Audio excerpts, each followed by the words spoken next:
We're so glad to be at the beautiful waiting room. I was admiring these maps earlier, learning lots of geographical facts, especially about South America, about which I know very little. I heard the Falklands are really all the way down there at the bottom of South America. Wasn't that like some kind of like English military thing happening in the Falklands? What in the world? At the bottom of South America? What?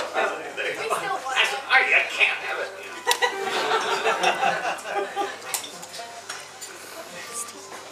Well, all the way on the left of me, to the right of you, that is my usual drummer, Dave, who also drums in the Johnny Flynn Band. He's going to be doing some drums and percussion.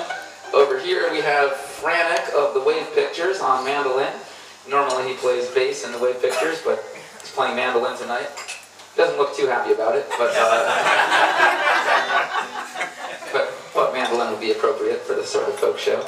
And this is the legendary Peter Stampfel of the Holy Modal Rounders and of the Plugs. Peter has been a driving force in New York City music for many, many decades, having recorded his first album in late 1963, the first Holy Modal Rounders album, which came out in '64.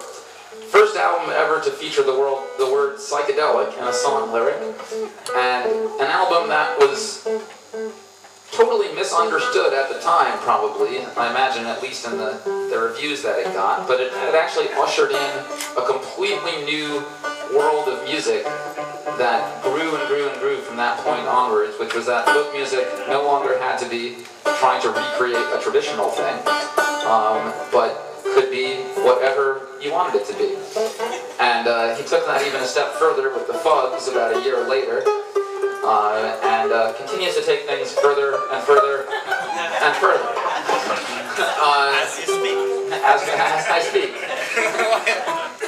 I was lucky enough to meet Peter in 2004 when I was just getting ready to record an album in early 2005, and I invited him to play some fiddle and banjo on my City and Eastern Songs album, the title of which was sort of a pun that nobody understood. It was supposed to be like the opposite of country and western songs.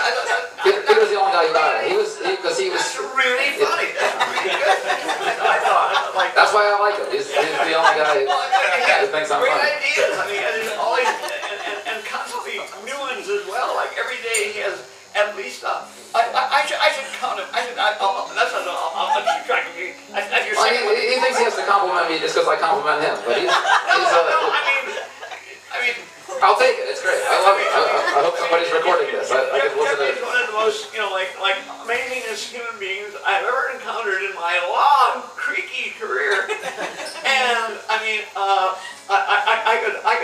mean, the first time I saw him, he did this history of punk rock, and I went up and I did the fanboy gush. You know, I mean, he just liked the history of punk because it mentioned him like 4 times. Well, actually, so we recorded some stuff in 2005 and have continued to play music together on and off through the years. And one of the songs that we recorded together back then is called "The Singing Tree," and nowadays it sounds like this.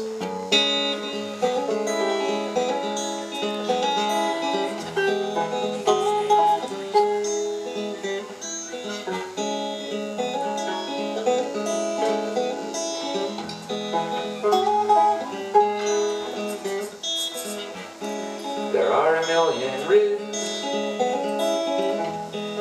of the singing tree, and it has a million branches, and each branch a million leaves. Rain falls in the river falls in the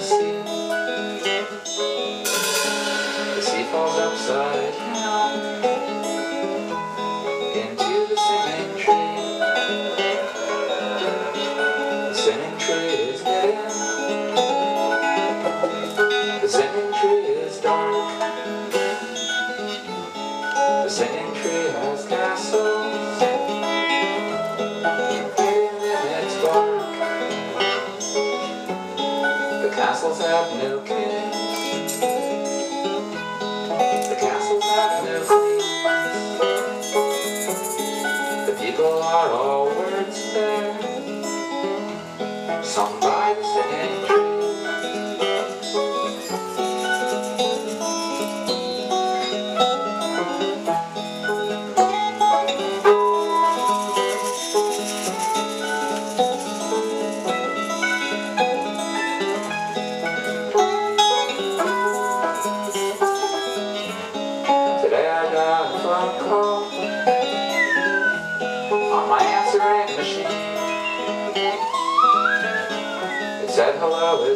bear.